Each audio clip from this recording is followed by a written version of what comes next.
This crime scene is now a murder scene. It's a scary situation for residents in this neighborhood. What we do know is a 43-year-old victim was attacked last night around 10:30 with a machete. I'm going to go ahead and put this thermometer in the car right now.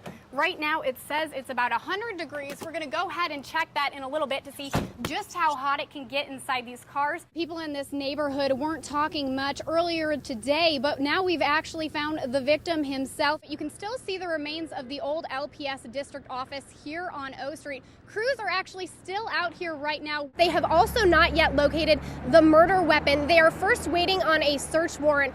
In Lincoln, Catherine Crane, 1011 News. 1011's Catherine Crane brings us the exclusive interview with the man who risked everything to defend a friend. Jose Valdez was asleep in his room when he heard someone pounding on his door with a machete. So I see the machete going through, the door was out from there, and it started broken pieces. Around 10:30 Sunday night, Juan Cruz entered Jose Valdez's home. The two had previously been roommates in the apartment a year ago. I trust him, like everybody does. But I never think he's going to come and do this to me. Cruz still had a key to the apartment, but Valdez's bedroom door had another lock that Cruz used his machete on. And I see the machete on the other side to my door. So I just thinking I'm going to die over here in my room. Valdez fought back with a hammer. It was enough to distract Cruz as he ran to call 911. I think I'm going to die over there. Inside, I got scared. Cruz chased Valdez outside, but Jose was able to get to safety. After a short struggle, police caught Cruz. The argument started over a woman. Valdez says Cruz had been bothering his friend, and he wanted it to stop. So I called him and tell him, respect her. She have 3 daughters. I tell him respect. Don't call her anymore. And he got argument with me. But Valdez never thought Cruz would take things this far. We respect all the time, and I thought it was friend, but no. Jose says he doesn't feel safe staying here, so he's recovering at a friend's house. He says he won't come back until the locks on this apartment are changed. In Lincoln, Catherine Crane, 1011 News. 3 victims were stabbed hours ago, but police are still on the scene. They had to wait hours until they obtained a search warrant to enter the home. Right now, they're looking for a murder weapon. They won't tell us if they found anything, but they do say they think they'll be working well into the night. We just heard like really loud screaming, and then we just came out. I saw the mother. She was like hurting herself, and she's pointed at us, call the cops for us, my baby. She was just telling us my baby. It happened here at this home along South 9th Street around 2 o'clock. There was some type of a fight inside the house behind me here, 2255 South 9th Street. 2 patients have been taken to the hospital. But one of those patients died soon after, turning this crime scene into a murder scene. Neighbors gathered moments after the stabbing occurred. I felt miserable, like terrible, like when I saw the mother, like she was like hurting herself, like jumping. She was pointing on the floor, tell to everyone, even the cars, when they driving here. She was telling to everybody, my baby, my baby. Everybody saw like one of them on the floor, and all bleed. He was bleeding, really like severe bleeding on the stairs. And the other man, he was holding his chest. I think somebody stabbed him too. Police are now looking for Angelo Paul Pedrosa, a 36-year-old Hispanic man, 5'10", 210 pounds with black hair. He was last seen leaving the crime scene on a silver bike wearing a Husker hat, a white t-shirt, and jeans. 6 years I've been live in this neighborhood. Everything was quiet, like no problem, no nothing. Like I just shocked, like what happened? I'm still shaking, like I was like really scared, like when I saw the dry blood on the stairs. Police say this investigation is still in the beginning stages, but they do say we should have some real answers by tomorrow.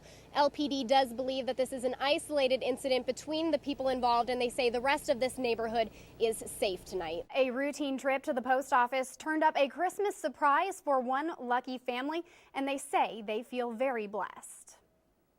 It's a Christmas angel. It's a Christmas miracle.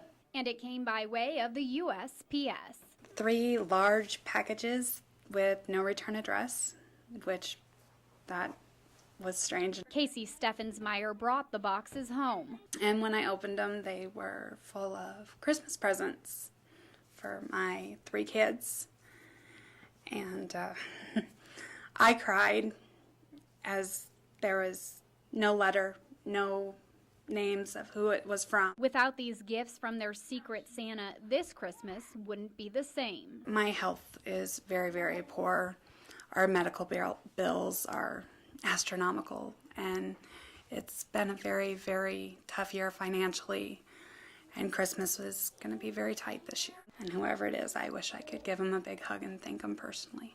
3 mystery packages postmarked from Sioux City. My middle daughter, Elena, she's 7, and she walked in the house and saw the Christmas presents, and her face just lit up. I said, who was those from? And I said, they're from someone with a kind heart I don't know. I think they're really nice.